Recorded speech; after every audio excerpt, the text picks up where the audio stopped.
What if everyone lived like everyone mattered?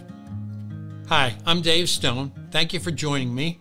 I've been a pastor for 40 years, and I was at the same church for 30 years. So I know a little bit about working with people. And you and I probably have some things in common. We want to love the Lord and we want to love people. I mean, after all, Jesus said that those were the two greatest commandments, and one is vertical and one is horizontal. And I can honestly say to you that loving God and loving others are two of my highest priorities. I also can tell you that I fall short in both regards quite often. But back to my original question. What if everyone lived like everyone mattered? In 2013, a new word became a part of our vocabulary. And yet it's a word that has become so pervasive and so much a part of our world and daily lives that it's hard to imagine what life was like before it. I'm talking about the word selfie. Now, when I was growing up, no one made the suggestion, let's take a selfie, for obvious reasons, right? Back then, when you had taken your 12th picture, you took the roll of film to a store, and 3 to 5 days later, you'd return to retrieve and to pay for your pictures. And if you were lucky, about 2 out of every 3 would turn out. But today we live in a selfie world. You'll be at a restaurant and you'll see 3 college-age girls, and when their food arrives, they'll primp their hair and pucker their lips and all pose for a selfie, right?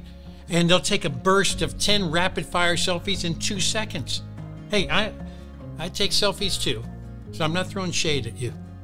But you do know why it's called a selfie.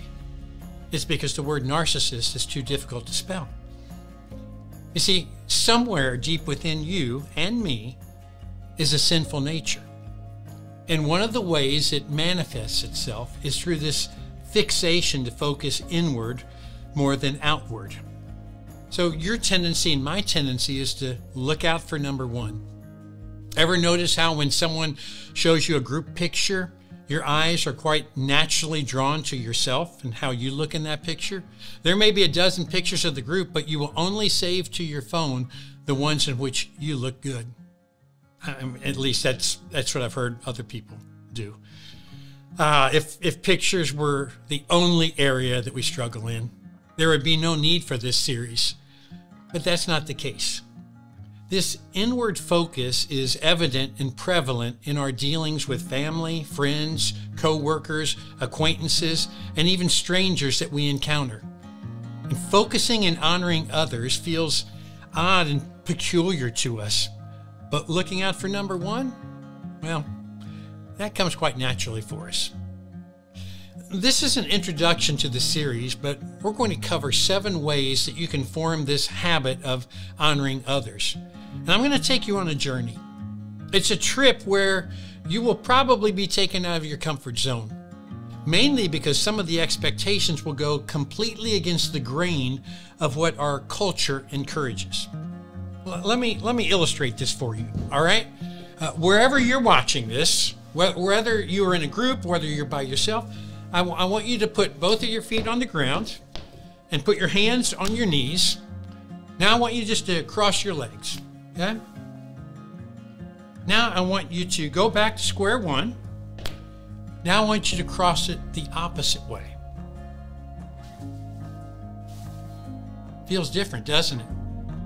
Trust me, the older you are, the more groans you will hear, right?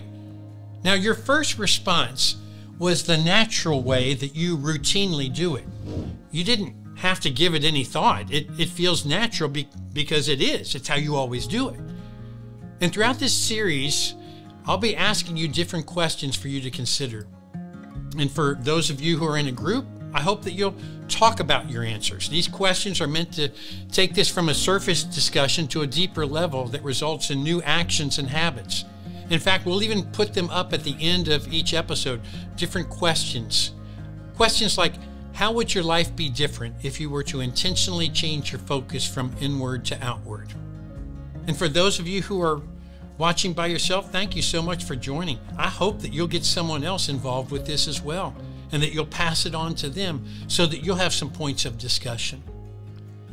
When you think of that question, though, think about how it is that your witness could be different if you were to intentionally change your focus from inward to outward. The idea for this series grew out of one small phrase, one little verse in Romans chapter 12, verse 10. And it's one of those tiny phrases that's easy just to fly right past and skip over. But years ago, one day when I was in my usual fast forward mode, God had me press pause when I came to these 5 words. Romans chapter 12, verse 10. Honor one another above yourselves. Now, growing up in a Christian home, my parents had me memorize the golden rule as a child. Do unto others as you would have them do to you.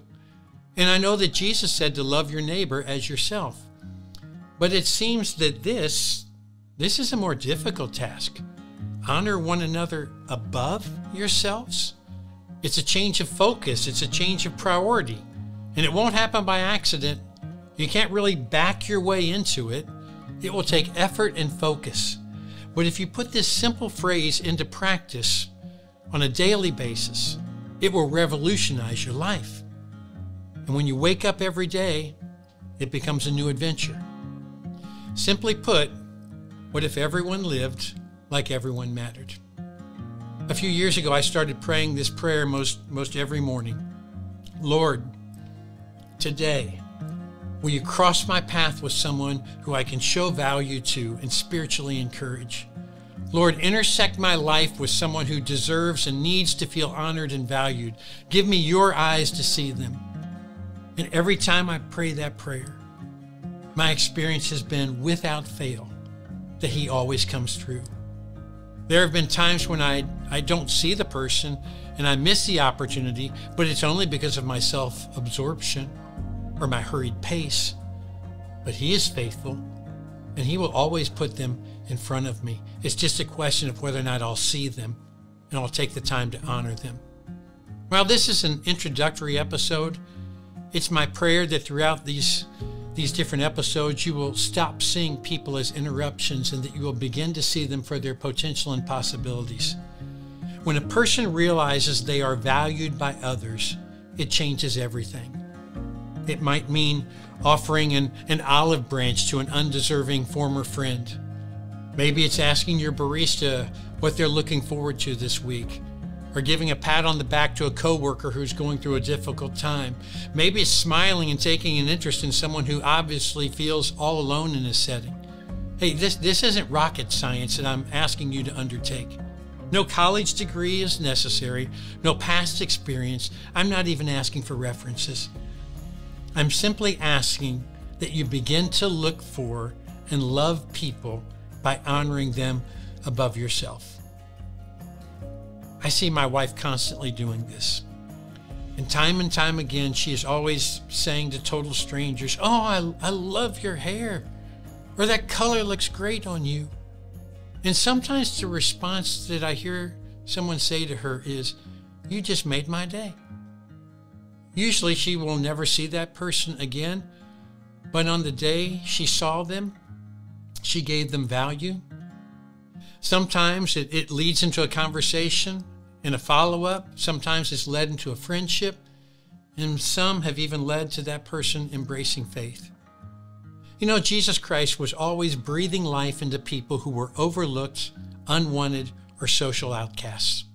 He honored people at every turn, whether it was a prostitute or a tax collector, whether it was a Samaritan woman who should have been an enemy of the Jews, or whether it was a child that came up and wanted His attention.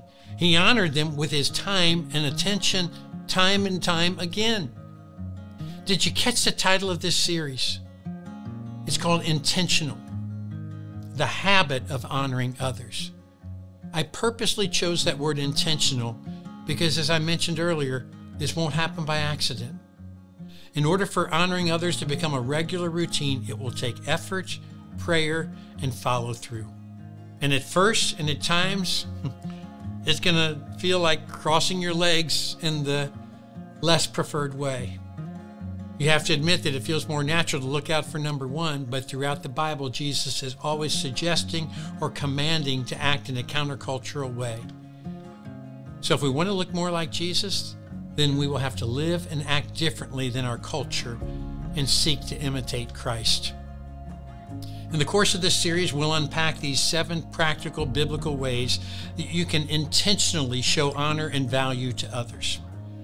Pray a prayer, speak a word, make a touch, give a gift, learn a name, share a meal, lighten a load. Some of these you may already excel in, while others you may have never tried. But I promise you that your light will shine more brightly in this dark world because of establishing these healthy habits. And in the process, you're going to make some new friends and allow others to catch a glimpse of Jesus. Years ago, there was a study that revealed that if you do something for 21 days in a row, it will become a habit. So why not try every day for 3 weeks to find a way to intentionally honor others above yourself? Invite the Lord into the process. Decide that you're going to allow His Spirit to lead you to these daily divine encounters. He will give you the courage, He'll give you the compassion and the boldness and the love in order for you to get out of your comfort zone. You just need to ask Him. If it is something that you do daily and hourly, then perhaps the habit of honoring others will become second nature.